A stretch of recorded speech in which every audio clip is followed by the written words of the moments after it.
Hi, I'm the Sad Panda, and this is going to be the 14th episode of my series, I Read This, Should You? Where basically I give you a review on a story, web novel, or book that I've read, manga, or anything like that, and you decide whether or not to read it based on the review I give. Now, this story was asked by some of my subscribers in the comments. They asked me to read this story, and I gave it my best shot. I really did. So this episode's going to be on The Homeless Millionaire, and I'm just going to jump right into it. This story is essentially about a kid that wants to go to an art school in Montreal, and his name is Mike. He comes from a very wealthy family. I don't know exactly what they do. I kind of spaced on that. I don't know if it was explicitly said, but he does touch on his family being very rich, millionaire, billionaire type rich, like so very, very wealthy. And his parents don't want him to go to this art school in Montreal.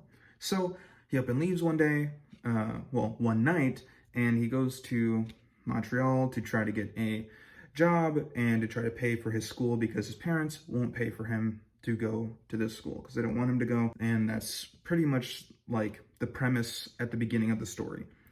He has this friend, his name is Roach.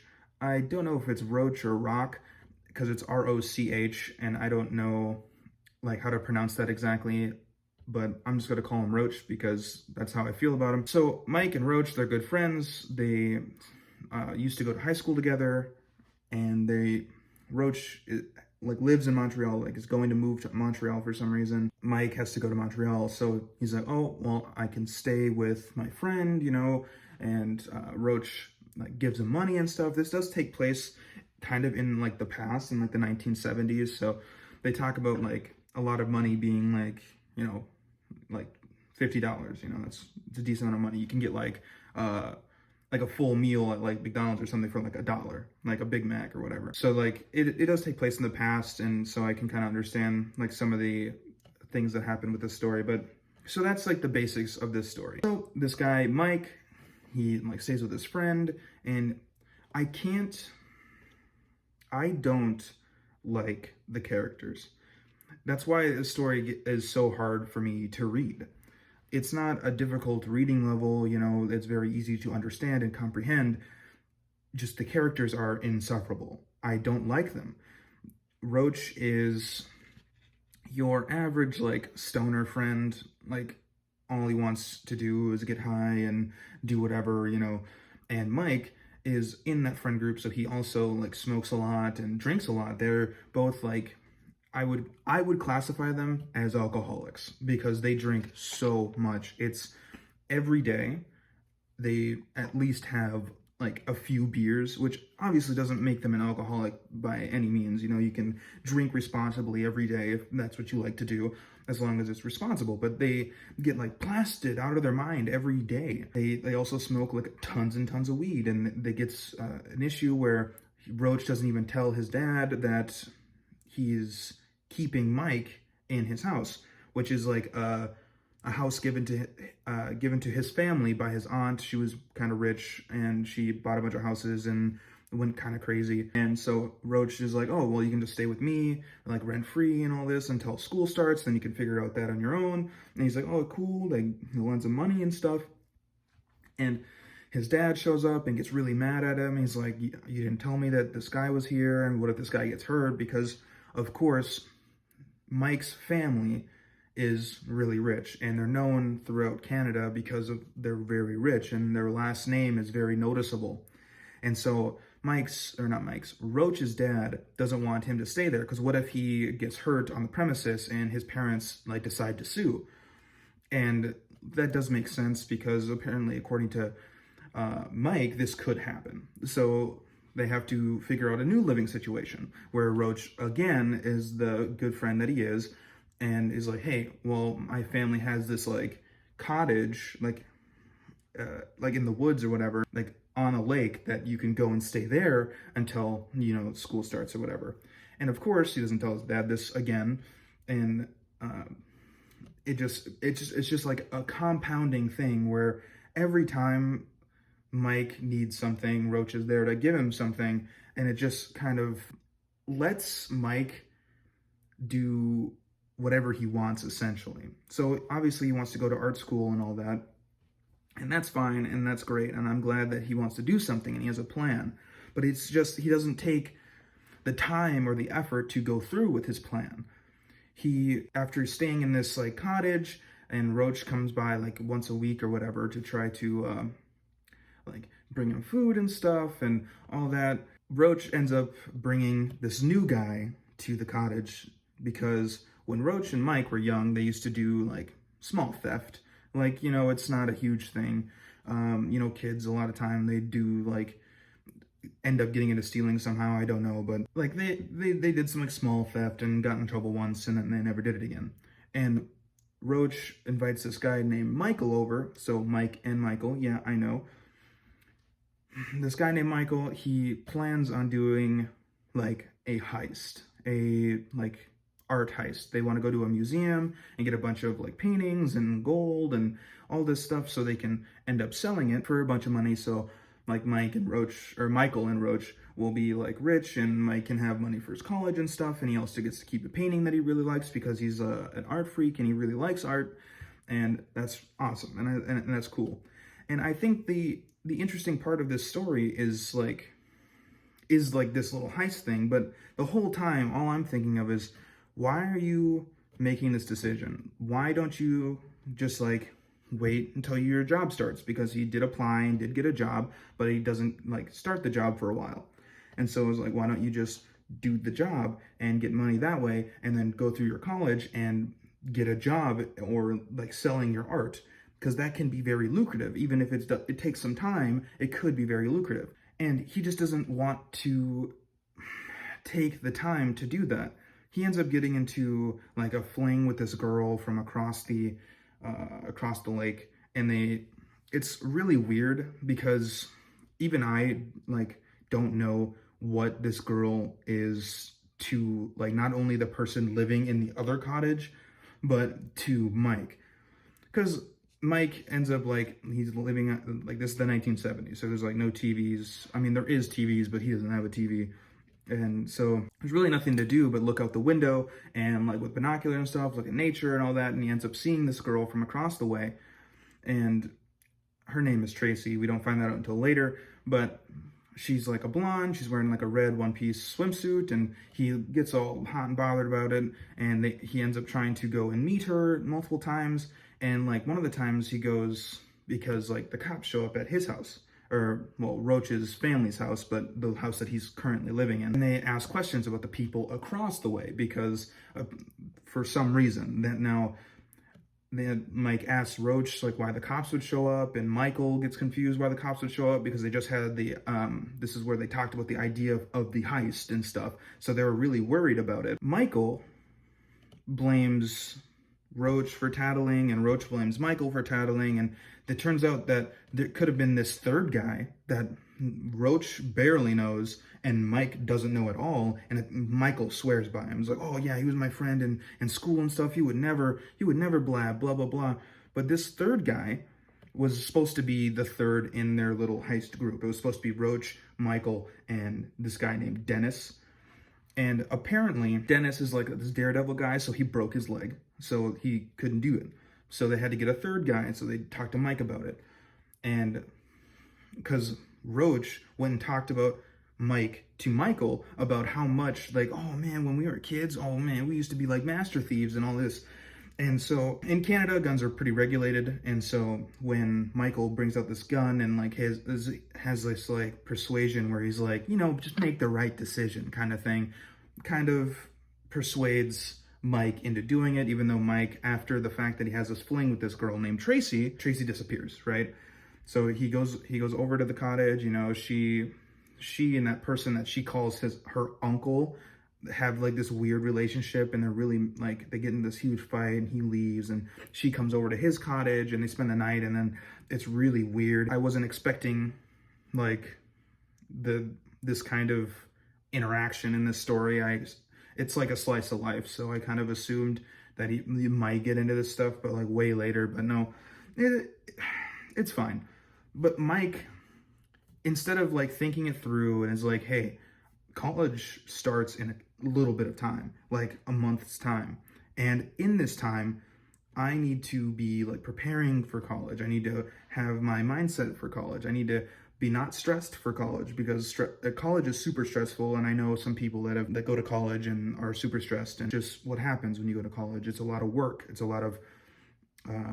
a lot of time and effort to go to college and be good at what you're doing. And so Mike ends up going along with this plan. And you could say that he was kind of threatened into it, but not really, because they give him time to decide whether he wants to or not, and like 4 days or something like that. And Mike like thinks about it, and like the first day is like, no, I don't want to do it. And then after he like bangs Tracy and she leaves, he gets all mad and he's like, well, now I gotta do it. And it's like the weirdest thing. And so they go on this heist to this museum. Like the plan was that they climb a tree, go over the tree onto the roof, lower a ladder that's down because the museum is currently being worked on, and they always leave a ladder on the roof. And so they put the ladder down, they walk up, they go through the skylight because the alarms doesn't work on the skylight because currently right now one of the windows is removed because they're working on it. And every night they have to just they like cellophane it with like kind of like cellophane wrap or whatever. And so it's like, okay, that's the plan. We're gonna go do that and boom, be fine. Turns out that like it isn't the way Mike assumed it was going to be. They said they were going to have guns, which he didn't like at all because, you know, most murders are accidents. They're not purposeful. Like most murders are like accidents. Like a lot of times killers will be like, I didn't even mean to kill this person. It was an accident. And that's a lot of things that happens. And he knows this, and he is like, hey, we're not pointing guns at people. And they're like, no, it's just to show them that we're the real deal. And if the security guards show up, we just shoot at the sky, shoot at the ceiling, and just show them that they're real weapons. We tie them up and all that. And that goes the way it is. But they end up giving Mike a gun because they think that Mike is going to like chicken out or whatever. So they give Mike a gun and they make him wait by like the rope or whatever, when it was supposed to be Roach waiting at the rope with his shotgun. It was supposed to be Michael and Mike going around and like looting and all this stuff. The whole time I'm thinking this is a setup, you know, Mike, we don't know this guy, we don't know Dennis, we don't know his contacts, we don't know any of this. So far, I don't know if it's a setup or not, but I can't bring myself to read the story because the characters are just insufferable, and the decisions that Mike makes is just, they're bad decisions. And I understand that because in real life, you know, you don't make, not everyone makes the greatest decisions. I know that as a fact that I don't make the best decisions sometimes. And that's just the way it is. And I get that. But I learn from these decisions and I try to change myself based on these decisions. That's why I go to the gym. That's why I do this stuff, because I made bad decisions when I was younger and now I gotta fix those. But Mike, he just continues to make these bad decisions. Like after the cops show up at the cottage, and weed is illegal in Canada at this time, and like the first thing he does when the cops leave is just get fucking high. And it's like, you need to use this time to reevaluate your decision making. And so they rob this place and he hears gunshots and he assumes that someone got shot because that's like, he's like, well, these guys don't even know what they're doing with guns and all this stuff. And it turns out no one got shot. We're good. But they changed the plan.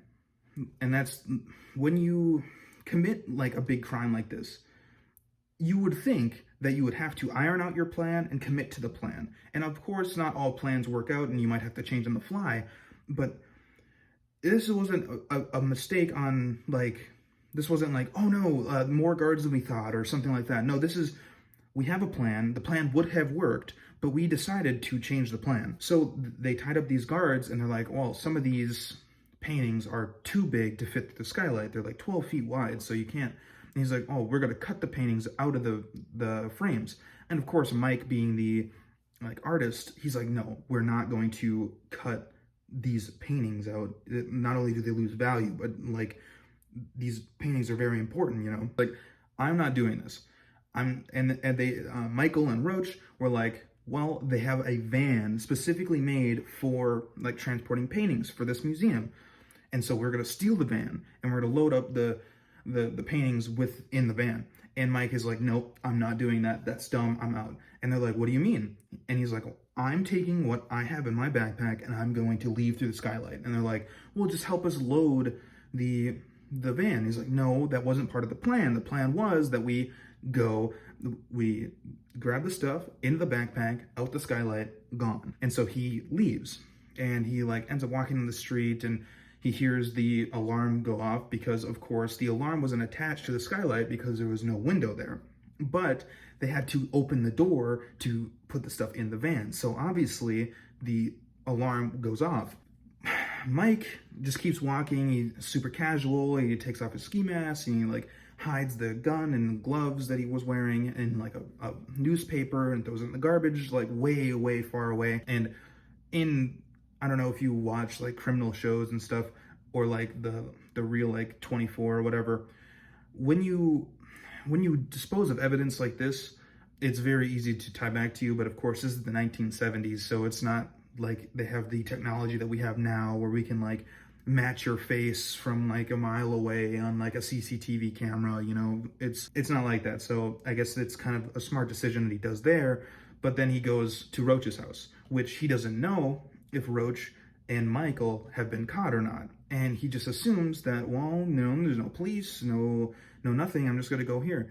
And of course, this is not a bad decision because he has nowhere else to go and he can't go to the hotel where he works, where he's going to start work. And it's just, this story is interesting. I'm not going to lie, I like the story. I just don't like the characters. It's just not for me. In order for me to like latch onto a story and read it and with enthusiasm and really enjoy the story, I have to like something about the story that's not just the plot. Because there's a lot of anime that have great plot, you know, but the characters are insufferable and I can't watch it, or the animation is bad and I can't watch it. And this story suffers from the characters. They're all insufferable. After this, right, he gets a letter from his parents and they're like, oh, we noticed that you left in Montreal, you know, and that we're proud of you, even though that's not what we decided for you, you know, all this stuff. And they send him like $100 check. And back in the 1970s, $100 is not a small amount of money. I mean, it gets you a lot farther than $100 today would. He makes another dumb decision because he has no money, by the way, and he's just been leeching money off Roach. So he owes Roach like $80, which is a lot.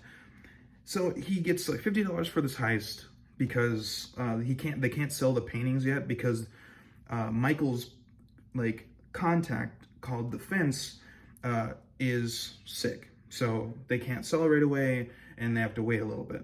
And so Mike decides that I don't need this money and burns it. He burns the check that was sent for him. And now I get it. He explains that he doesn't really like his parents, and I get that, I really do. You need this to live. You need to pay for rent. You need to pay back your friend. Mike doesn't treat Roach like a good friend would. I mean, sure, they drink together and sure, they smoke together, but at some point, right, your friendship will be ruined by what you owe. And I know not a lot of people will be like, oh, well, he's my best friend, you know? And I get it, I really do, but you got to really put it in its perspective here. This guy is just mooching. Mike is just mooching off Roach and Roach's family, and Roach's family do not like Mike. They try to include him when they visit the cottage, and Roach tells them that, oh, no, Mike hasn't been here the whole time. He arrived with me yesterday. So Roach again didn't tell his parents and his family that Mike was staying with them or with him, or at their cottage without them knowing. And so they try to include him and try to be nice, but you can tell that they don't like him. And that's understandable, right? This guy's mooching off them and they know it, and they feel like they'll never get repaid. This guy comes from like a rich family, and they assume that he just doesn't care about, like, it's just a lot of decisions and like character traits that I don't like from Mike. And Roach is not better. He's just letting this stuff happen. He's just perpetuating a bad relationship with your friend. And I understand, you know, like if my friend, you know, needed a place to stay, and I would definitely give him a place to stay and I'd pay rent and stuff. But I like at a certain point, you'd be like, yo, you need to figure something out. And I just think that Mike should be a better friend to Roach. I don't know. And I think he shouldn't have burned the money because that's dumb. And he should have just cashed a check and, used it for like rent or paying Roach back so they can have that mutual friendship still. Because Roach will give them, like, he'll give them tons of weed and stuff, and he'll give them tons of hash and alcohol, and all this shit is expensive. It's like, it's not cheap. I mean, the story isn't bad, I just wish the characters were better, and I can understand why people wanted me to read this because, the story isn't bad, but I think the people that wanted me to read this don't know my reading preference yet. I understand that. I read a lot of power fantasy stuff, kind of shonen-esque stuff, and I really like that stuff. But for me, what gets me through a story, that even if the plot is bad, is the character writing. If your character writing is fantastic, then and I can relate to it in some way, then yeah, I will read it even if the plot is bad. This 5 out of 10. It's very mid. The story is all right. The characters are not. Very mid. And I apologize if that's not what you wanted to hear from me, but I'm not going to lie to my audience and say that I really enjoyed it and it was really great, because that's just not what I do. If I like something, I'll tell you. If I don't like something, I'll tell you. And I don't like this, and I don't think it's because the story is bad. I just think it's me and my preference, and that's something that you'll have to understand. And if you like my content, or if you don't like my content, leave a message or leave a comment, and I'll definitely respond to it, no matter if it's good or bad. Leave a like on this and subscribe if you haven't. Thank you very much for your time, and have a great day.